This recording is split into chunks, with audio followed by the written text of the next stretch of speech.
Hey guys, Musa here from Quantum Home Improvements and Solutions. Welcome to our live chat, first tiny home. Sorry about those interruptions. I'd like to welcome Mr. Sukkar and Marian. Hey guys.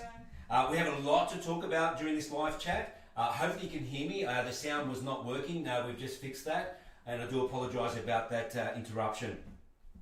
Because we've got a lot to talk about, I just wanted to start off just to explain a few things.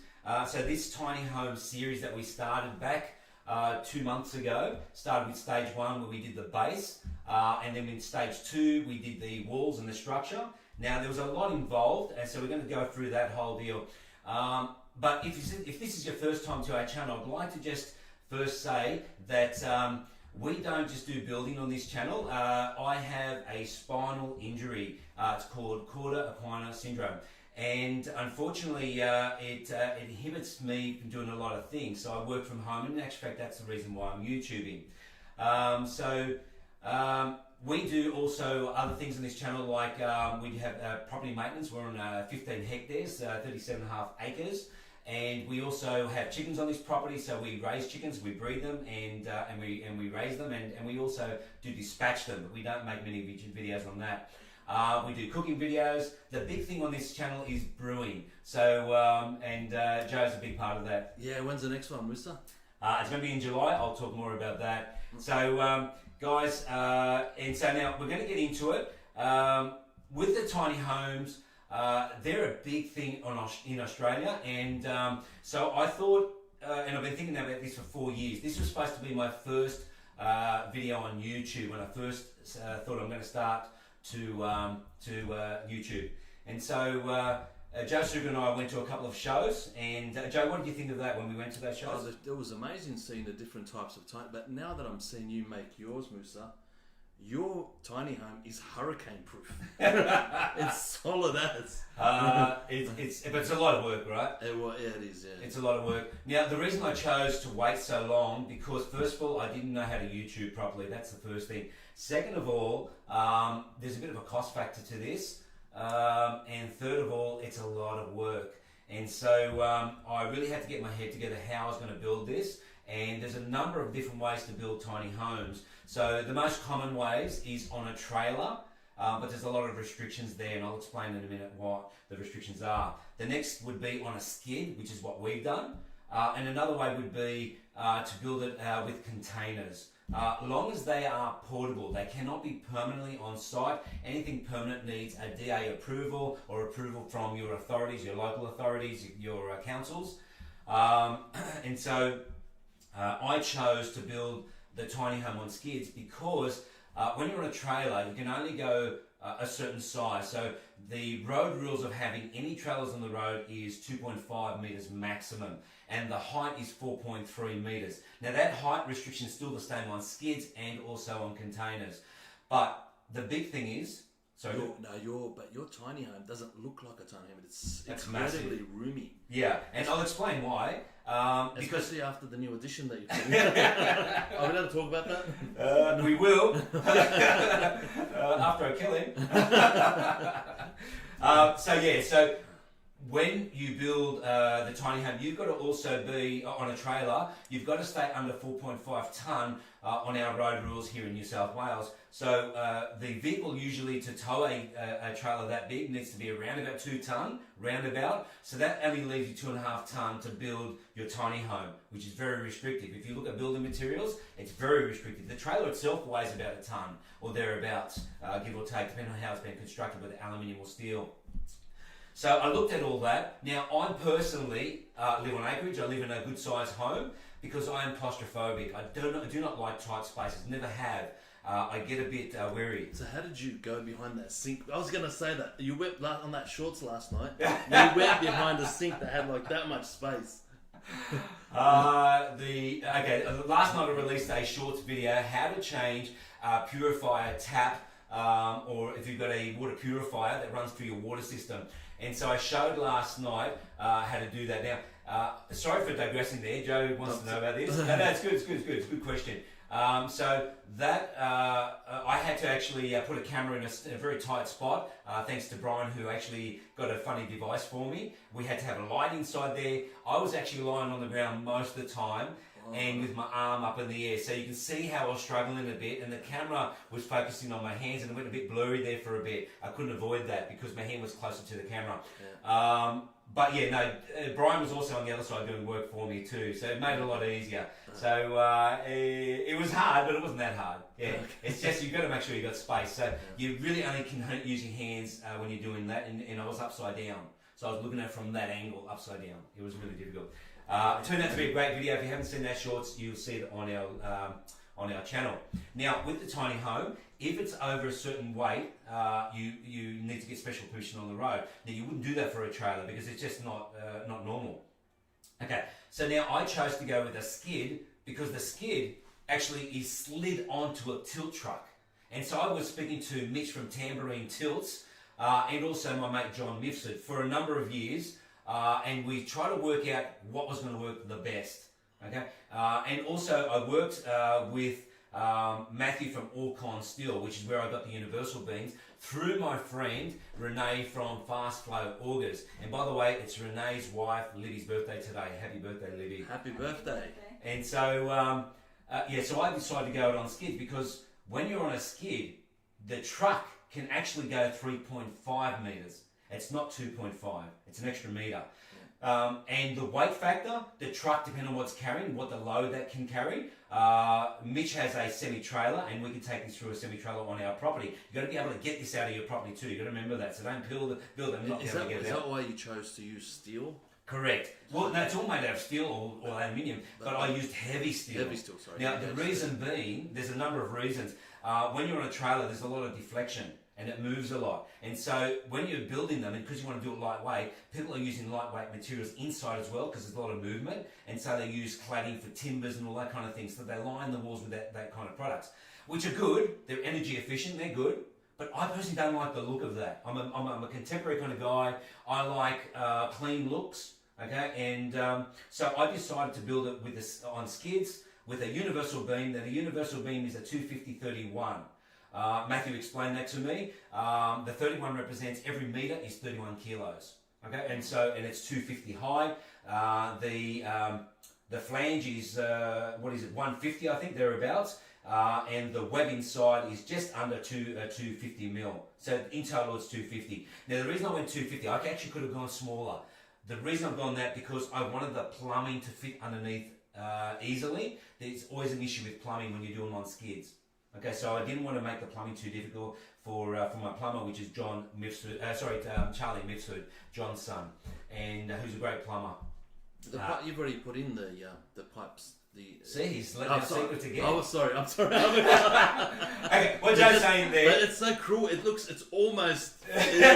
He's almost locked it up. Okay. It's almost at lockup. That's the reality. Okay, but those videos have not been edited or released, obviously, at this point. I need to still stay ahead with the videos, the filming, because the editing takes so long. Okay, and as Joe's saying, he was driving up and goes, Musa, that looks amazing. The windows are in, the doors in. And we've got the colour bond delivered from Steel Roofing Supply Centre, a great company. Anthony, thank you very much. I used to work for Steel Roofing Supply Centre back in the day when they were in Meadowbank. They're now in Silverwater. They're also in Penrith here locally, in Ingleburn and in Botany. So I will be putting a link for them in the stages when we use them. Okay, so now start. So when's the next release? The next release will be in 3 weeks. Okay, so that is where, and I'm not going to give too many secrets. Joe's jumping ahead, but I'm going to talk about it now because he's jumping ahead. Oh, sorry. But that release is making a retractable decking. Now, I need to go back, before I explain that, I need to go back to what I've done with the actual structure. So in stage 1, which Joe was a big hand, Marian was there with me most of the time. Joe only when he could, right? But he helped me do the base, which is the universal beams, and got it to the point where Marian and I can start welding.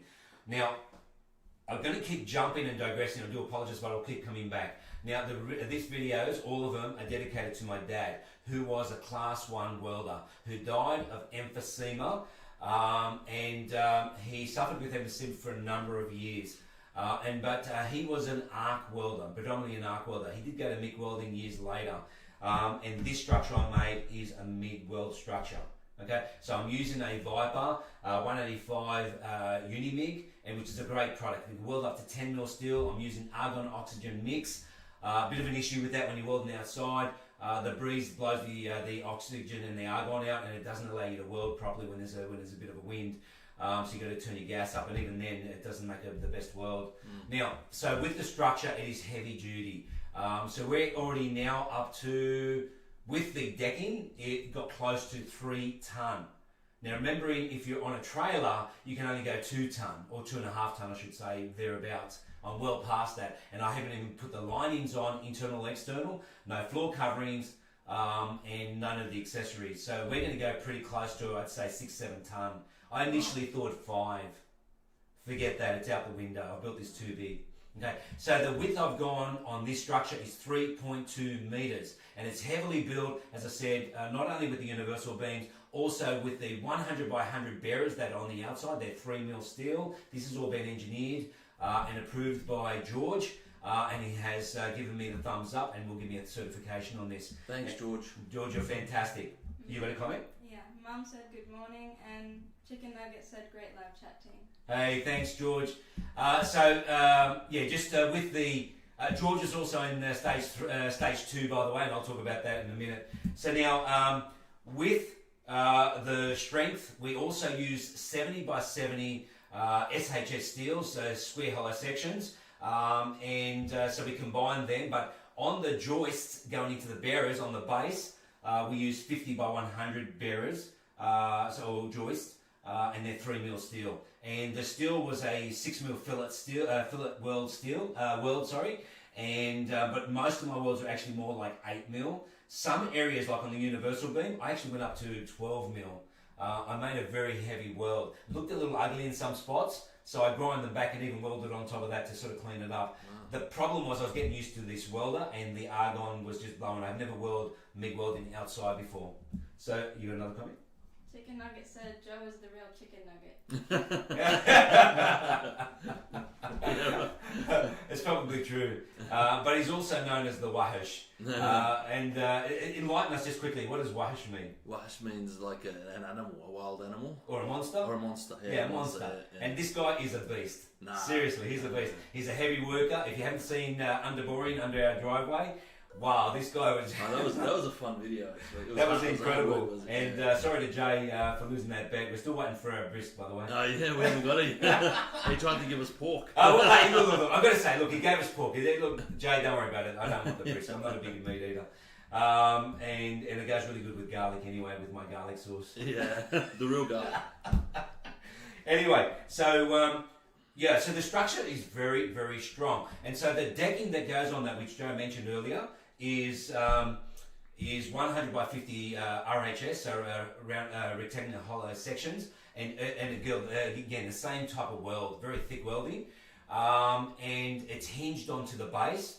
Now, when we were making that video, we had a lot of rain. In all the videos, we've had a lot of rain, and we've been caught out a lot of times. Yeah. Now, without giving too much away, when we were putting the base on, connecting it to connecting the retractable decking to the base, it started to rain.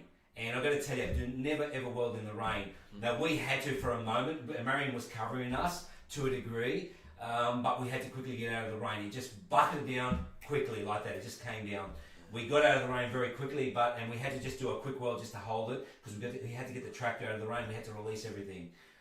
It was a very tense moment, I've got to say, and I was a little tense. And I want to apologise to these guys. Because of my cauda equina syndrome, my spinal injury, I need medication. In November mid last year, I found out that Lyrica can cause an onset of dementia. I have dementia in our family. We have that, and there's a lot of people who die from dementia. So I took this very seriously, and I stopped taking Lyrica. So I'm only taking painkillers when it's excessive, which means that I don't even take it to sleep. So my sleep deprivation is quite high at the moment. I'm not sleeping properly. I will be making a video. So basically, you're in pain all the time now. It's not excessive, but when I'm making this tiny home, it's quite bad. Yeah. So I do get a little short sometimes, and I want to say thank you guys for putting up with me. Marian is incredible. She's been with me most of the time, and she has to cope with the brunt of it. I'm not excessive when I get upset, but you can see I'm getting a bit tense because I'm in pain. The video's running. The video turns off a lot. I don't know why. What's wrong with DJI? The video keeps turning off with the gimbal. And it's frustrating because you've got to redo takes again so you guys can see what's actually happening. Some things you can't redo, like the decking in stage 3. We lost a lot of footing. Can I just say one comment? That decking, with that decking, you're not going to release more information. I just have to say one. It doesn't look like a tiny home. It's just too big to be a tiny home. Most tiny homes are around about 22 square metres if you've got a good size one on a trailer. Just this tiny home on the skids, which is 3.2 metres wide, to allow for the retractable decking. That's what I was getting to before Joe keeps interfering. So, so when you retract the decking, it takes it to 3.45 metres. So it's almost at 3.5 with the retractable decking. Now the reason I chose to do that because the decking gives another 10 square metres of outdoor living area, and it's just brilliant. Doesn't it look fantastic? Amazing. Yeah. Especially your location. It's just like wow. Yeah, you've got a great view looking over Penrith. The night light is just beautiful. I'm going to take a shot of that and put it into the video and see what kind of night light that is. When Penrith Panthers are playing here locally, you see the fireworks going off every time, and they always win. So you see the fireworks. No, they haven't been winning. They haven't been winning lately. Let's not mention that. Yeah. Sorry, Victor. Now, so with my medication, I will be making a video hopefully soon. It depends on Victor's availability. He had to cancel last time because he was a little sick, but we're going to make a video. He's a naturopath. I'm going to make a video on how to cope with chronic pain of any type. So I'm going to be talking to him about medication that I might be able to take. I'm holding back on taking any medication just to sort of... And that natural stuff well, that's what he's going to try to talk to me about. And so take some stuff that might help me to just sleep better. It won't take away the pain as Lyrica did. Yeah. Lyrica didn't even take all the pain away, but it made me very heavily brain fogged. I now drink coffee before I make videos to stimulate my brain. I've never been a coffee drinker, and that's not good for me. So anyway, this tiny home has put a lot of weight on my shoulders. Marian knows this. I had a conversation. Marian hasn't said much. She's very shy here, but she's going to say something in a minute. We got to stage 3, so Joe and I already started making the decking, and I came in one day in a lot of pain, couldn't walk properly, because after I make the video and after standing for long periods, I don't sit down, by the way, except for eating, driving, and when I go to the church. Every other time I'm sitting down, lying down or standing up. So when I'm making the tiny home, I'm actually standing up for long periods. And it was getting to the point where I had fallen a number of times, not only in the beginning of the video, and this is why Marian's helping me, because I fell even before we started, and she saw the video, and she got upset, and she said, "Dad, I'm going to help you." And that's actually why she's helping me on the videos, not that I've asked her. She asked her, that she said she would like to help me. And so thank you very much, Marian. You're a beautiful daughter. But I came in one day and I said, I'm not going to release the videos. I'm not going to release it. Stage 1 had not been released yet. And I said, I can't cope with this. It's too hard. And Marian got a bit upset because she knows how much work we went through. But my wife, who's always tried to slow me down even before this quarter quintus syndrome, made one comment that she's never made ever. And so Tina said, when have you ever given up? That's a good point, Tina. Yeah, it's a very good point. So so anyway, I said she's right, and so I decided to continue on, and so I've had a few more falls after that, but one of them was pretty bad. It took me about 5 days to get back on making the tiny home, but anyway, I'm struggling with it. But look, guys, what you see on video, I don't show the bad stuff. I just show the good. And so Marian, first of all, what do you think about that, Marian? It's hard to see you go through all that, and it's been hard, but I think it overall is worth it. Yeah, it gets me out of bed.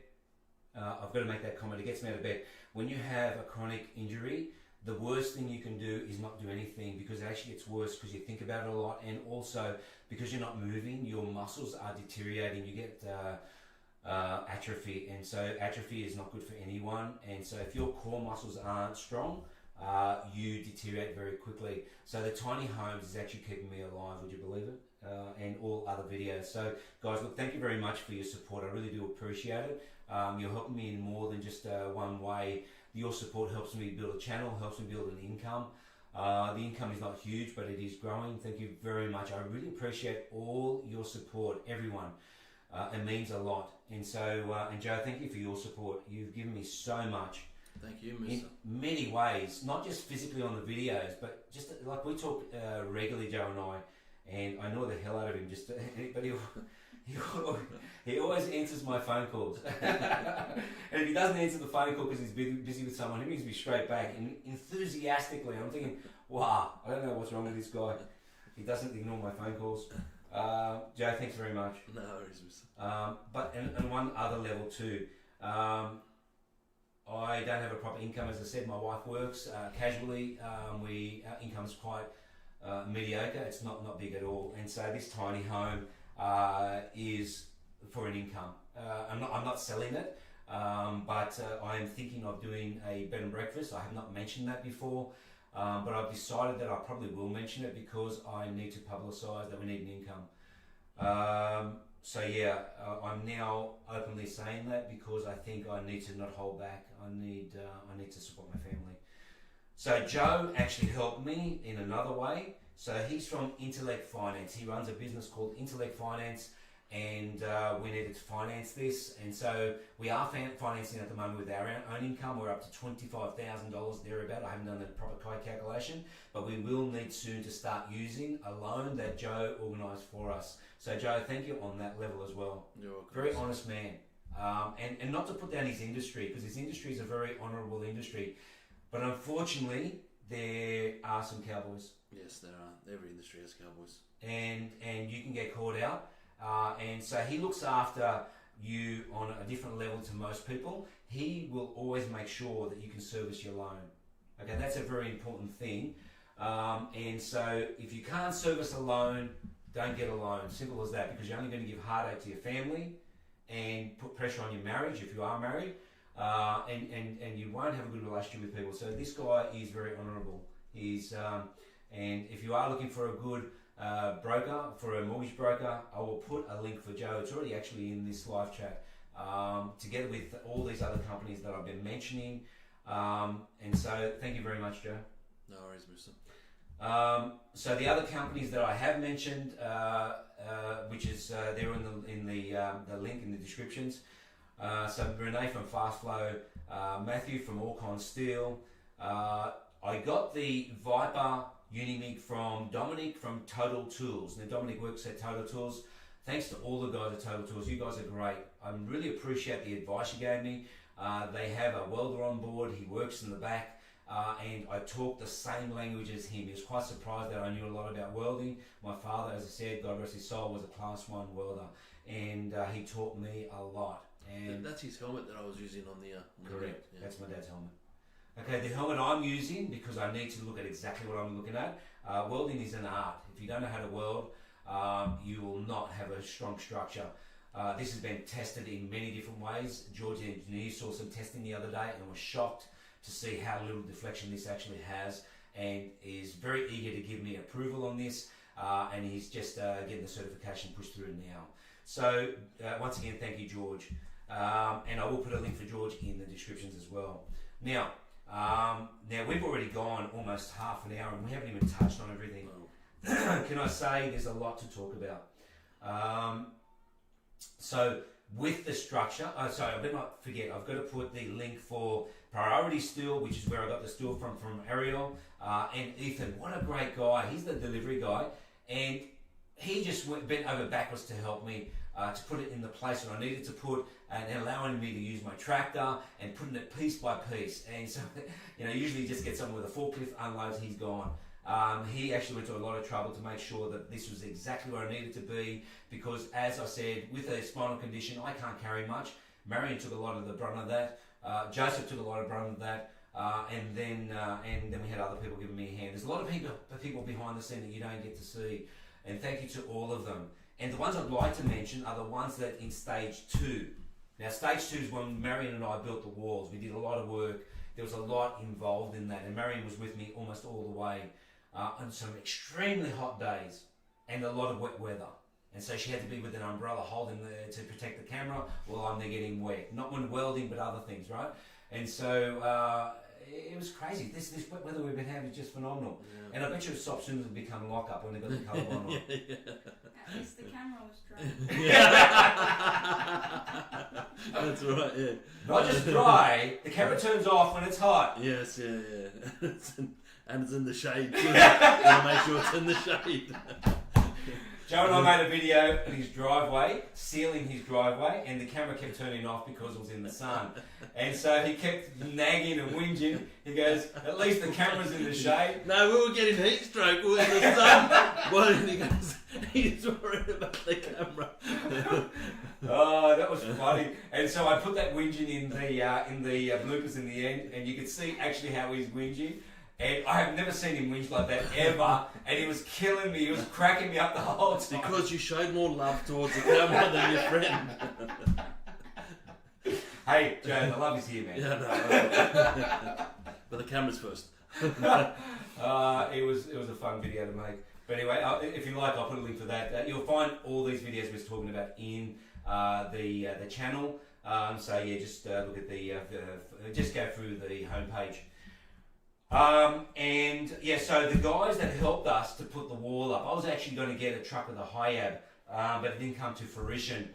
So I'm trying to do everything at low cost, right? But I don't want anyone to get injured. So I decided to get, I thought originally 6 guys to come and give us a hand to stand the walls. But when I saw the weight in these walls that are heavy duty, I decided to get 8 guys, plus the new and improved Marcus. Now Marcus is a pretty good worker. And he got to the point when he went to university where he couldn't help me anymore. And so I went and bought a tractor, the TYM compact tractor. It's a 27 horsepower, 4-in-1 bucket, and that thing has been my saving grace to do everything on this property, including mowing. I do slashing with that mower. It has a 3 attachment, what's called a PTO, and anyway, that's fantastic. That thing does everything for me. It's basically your right arm. It's more. It's me. More, yeah. It's me plus much more. My wife used to call me Superman once upon a time, and my daughter just recently for my birthday said that I still am Superman. I think she's more referring to my tenacity, my ability to keep going when I'm in pain, and when things don't look right. And there's been a couple of times when that's happened, and the brain fog is a killer. There was even a moment. Can you remind me to talk about the hinging? But I'm just thinking of the coordination, because you had a lot of manpower that a lot of people can't help you. But your coordination didn't show any brain fog. It was well organised. Okay, the reason for that, I thought about it. I kept taking it to prayer. How do I do this without hurting anyone? Yeah. And so what I did prior to having these walls stand, I welded 2 stoppers. Heavily welded 2 stoppers against the west wall of the frame, and we started on the east wall, the big walls, the 9.5 metre walls. So this tiny home is 9.5 metres by 3.2, so it's quite a big structure. So what we did, we had the guys lift the west wall, 8 of them, pick it up off the ground, just one side, and walk it to the base and on an angle. So it's up in the, not with their fingers, but just up in the base, and they just let it go when it's on an angle. And then we got the tractor on the other end, and I was, through the whole thing, we had a toolbox talk. Through the whole thing, I made sure that they were understanding every process, every level, and no one's going to get injured. And I said, guys, you must listen to every instruction, and they did. Okay? And I said, please don't give me any suggestions. This is already thought through, and just follow this the way How heavy were these walls, just to give some scope to? The west wall, I would estimate about 250 kilos. Yeah. So there was too much for 6 guys. Yeah. Dead weight, it's too much. So when they put it on the base, I was on the other end behind them with the tractor, 4-in-1 bucket, picked it up, lifted it. I said, guys, once I feel comfortable, everyone get out, because I'm going to walk with it. And that's what I did. I walked it onto the platform on the base, and you can see that on video. Then I let go with the bucket, but the guys then picked it up for me. I think I stood it up, didn't I? Yeah, I did. I stood it up, and then I said, guys, I'm going to let go. I need you to hold it. And so they held it, or whatever position they held it, I can't remember. But there was already a sling on there. So I said to Marcus, throw the sling over. So I went around the other side, on the west side, put the sling into the bucket, and then pulled it up. So once they pulled it to the area where the, the stoppers, the bracing, once it got to that, it couldn't go any further. And so all I had to do with the sling was pull up. And they're all pushing it with me as well. And so once it got to a 90 degree, I had Michael. So by the way, the guys who helped me, I've got to say their names. First of all, I've got a list of them to make sure I don't miss anyone. And I can't find them. And here we are here. All right. So first of all, Marian, thank you very much. Marian and Mariah were on the camera. I had 2 cameras going. And then we had Michael, my son, and Marcus, my son. So both of them were there. We had Mark, Pat, Chicken Nugget, which is George. The real chicken nugget. Chicken Nugget, yeah. And Louis. We had Marcel Karim, also known as Abu Karim. And last but not least, Xiaomin. And plus we had the new and improved Marcus, right, the tractor TYM. So we then were able to get everything in line. Michael got me to a 90 degree. I then let go of the sling and then put the tractor to just probably 100 mil away from the wall, and I got them to rest it onto the wall but still holding. Then 3 of us went around and we lifted up the wall, the south wall, which was the lighter one, and we lifted it up by hand, which is not that heavy. And so then we put it in place. I got Louis to help me hammer it in to make sure it was level. We got it level. Everyone turned away. I started welding. Okay, so that was that. And then we went to the other side. We put the north wall on, which is slightly heavier, and then we did the last wall. That went through beautifully. At no time was anyone in any danger. At no time. And I didn't realise... It was well coordinated. That was, it was beautiful. I was amazed, actually. I thought it through heavily. Yeah. So on the day, even if I had brain fog, I'd already knew the process because I'd already thought about it. Now, one particular guy who was there, who's a friend of my... is the son of my friend Jim. It was Pat. Now, Pat is actually doing a construction course at the moment. I think he's doing the same course or similar course to your son. What's Morphy doing? Project manager? Yes, yeah. I think he's doing a similar course. I can't remember the actual title of the course. It was Pat's feast day, wasn't it, this week, Patrick? Correct. Yes. Happy feast day, guys. Happy feast day. And so Pat, not knowing that he's looking to be work in the building trade, I asked him later, what did you think of the process? And he said it wasn't anything he imagined. And so then, funny enough, a couple of weeks later, I made a video with his dad. And I asked him the same question. That video will be released in another week. How to rejuvenate your timber windows. So they've got cedar windows and they were damaged from the sun, and we brought them back to life, and it turned out fantastic. Jim was ecstatic, but he's not so ecstatic right now because he's got another 7 to go. It was a lot of work, but it turned out beautiful. Anyway, so I asked Pat, now that you've thought about it, what do you think of the process? And he told me he's looking to be in the building trade. And he said it was very well coordinated, and he said at no time did he feel uncomfortable. He said it was really well done. Yep, so thank you very much, Pat. Thanks for your help, and thanks for the feedback. So guys, there's a lot to building a tiny home, much more than you would think. And Joe's seen some of the process. He's been in the building trade with his brothers. His brother's a plumber, another one is a builder, and he knows the process. And this is what's good about his profession. So he's a mortgage broker, but he actually understands about building. So when you come to him for a loan, he will be able to talk your language. Okay, so he knows what he's talking about. And he's got a lot of guys backing him up in the office. So he's got Mufid, Shabir, and Chantel, and these guys are really good too. So yeah. Now I want to talk about the hinging quickly. But what did you think of the process so far up to that point? Before the hinging. It's amazing. It's just very, very, you know what? It's very professionally built. I don't think you could buy a tiny home at the level that you built it. Okay, that's fine. Yeah. Most tiny homes would sell these days around about, I would say, 140 to 180,000. Yeah. That's... we saw one at a show that was 240 or something like that. Yeah. I can't remember. I said on video. Nowhere near the quality, but no. The thing is, it was 2 trailers put together. Yeah. So you have to tow 2 trailers.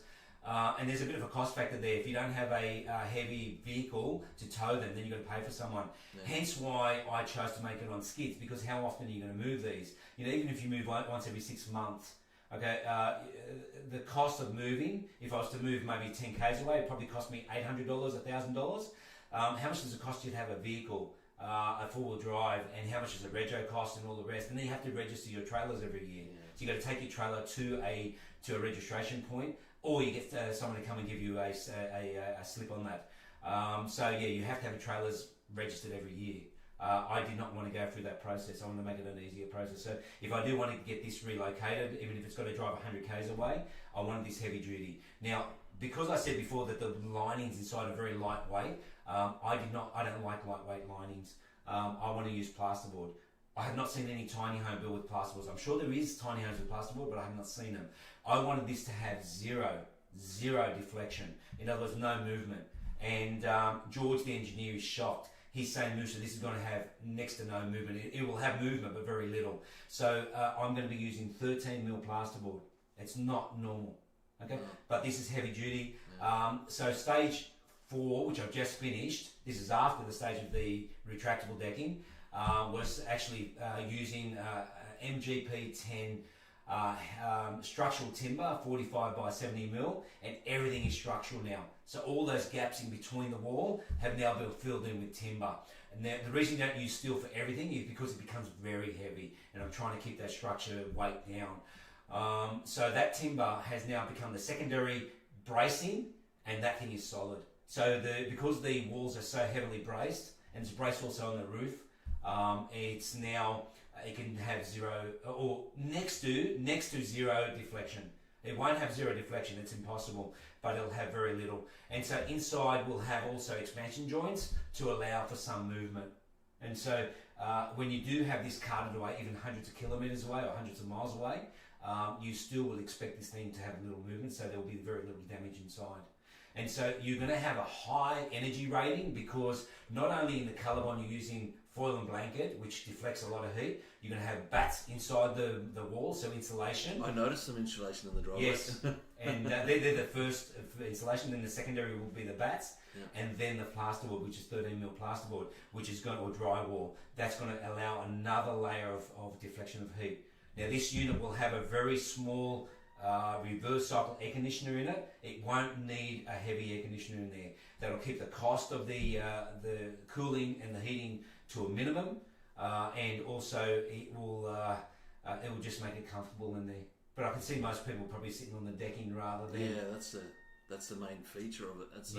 I'd be on there unless it's raining, but yeah, it's still roomy inside as well. Anyway, it's beautiful. Yeah. It's so bigger than any one we've seen, and so.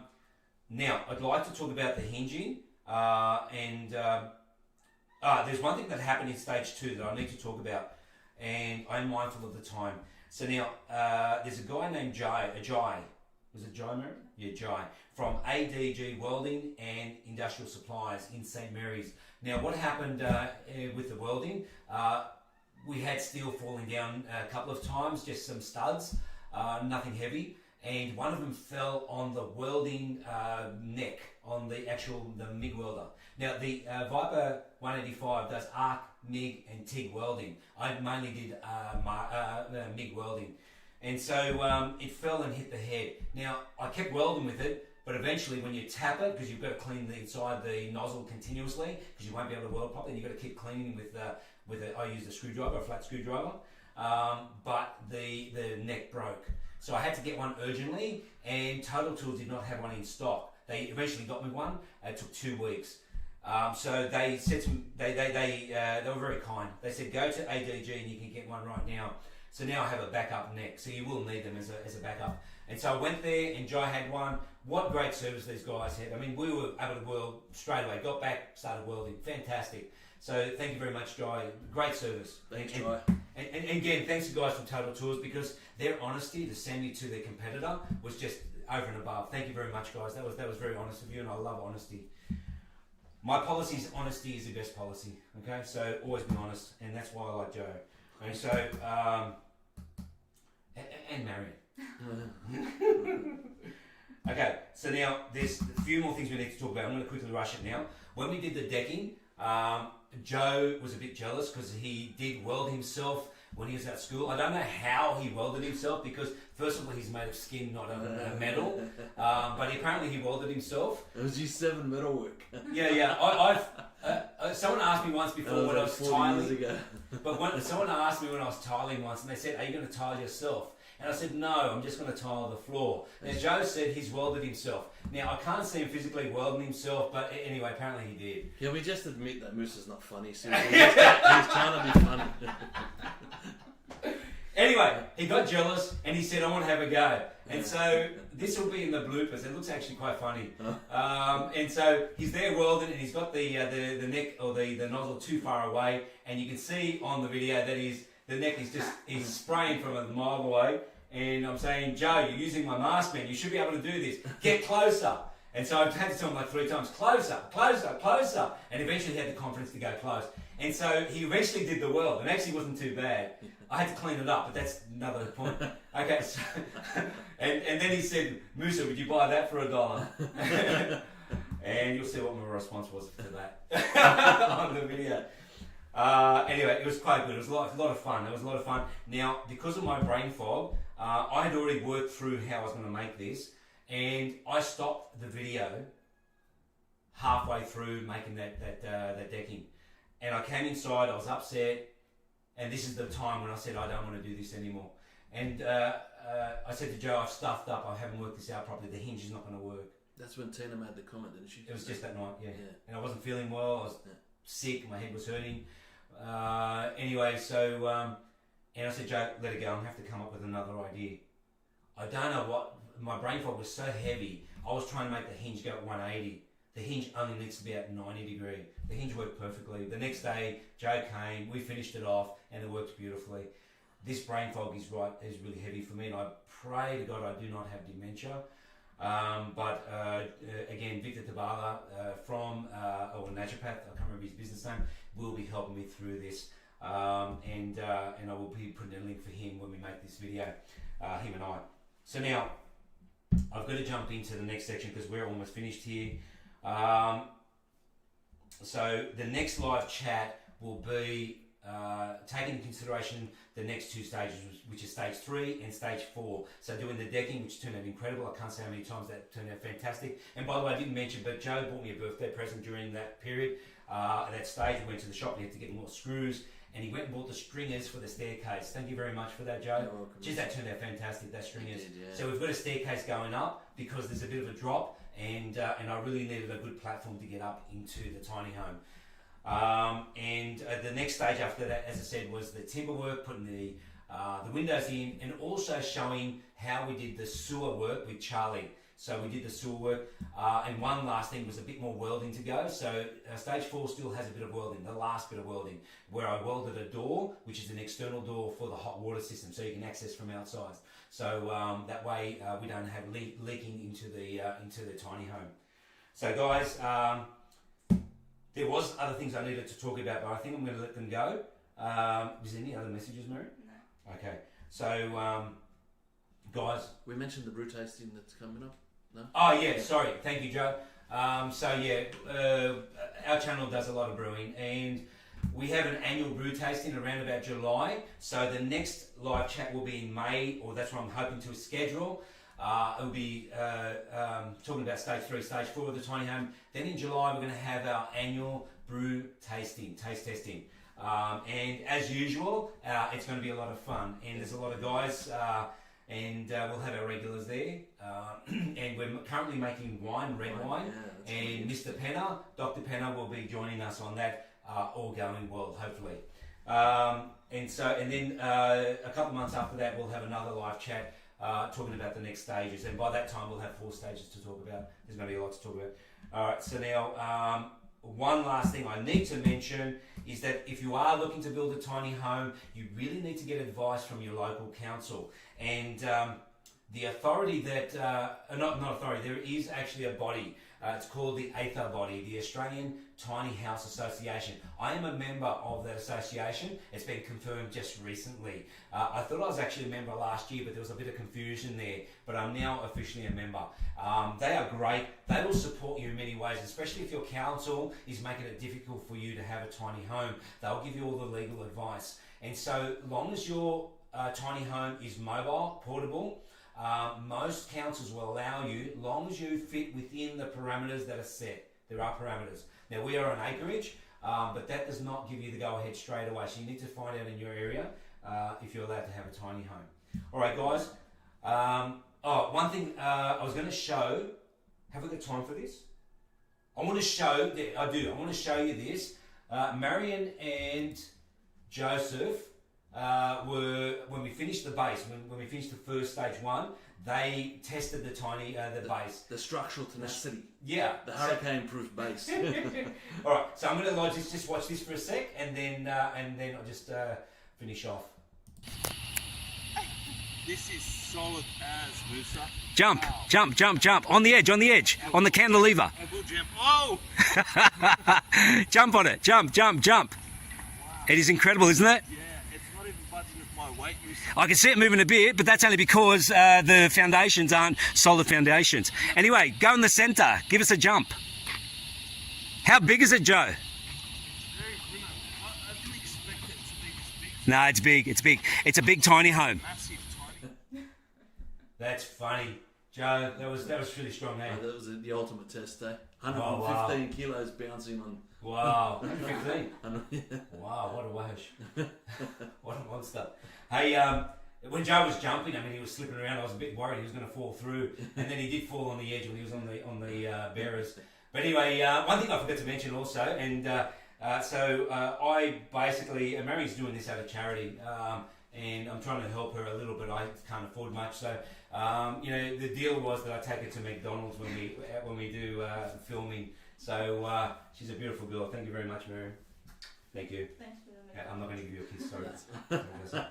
All right. Anyway, guys, I've just got to set the outro, and so I look forward to the next live chat. And please, guys, please support us. If you just watch the videos, give the thumbs up, write comments. That all helps, and sharing the videos. And I look forward to speaking to you soon. Thanks, guys. Thanks, guys. Thank you.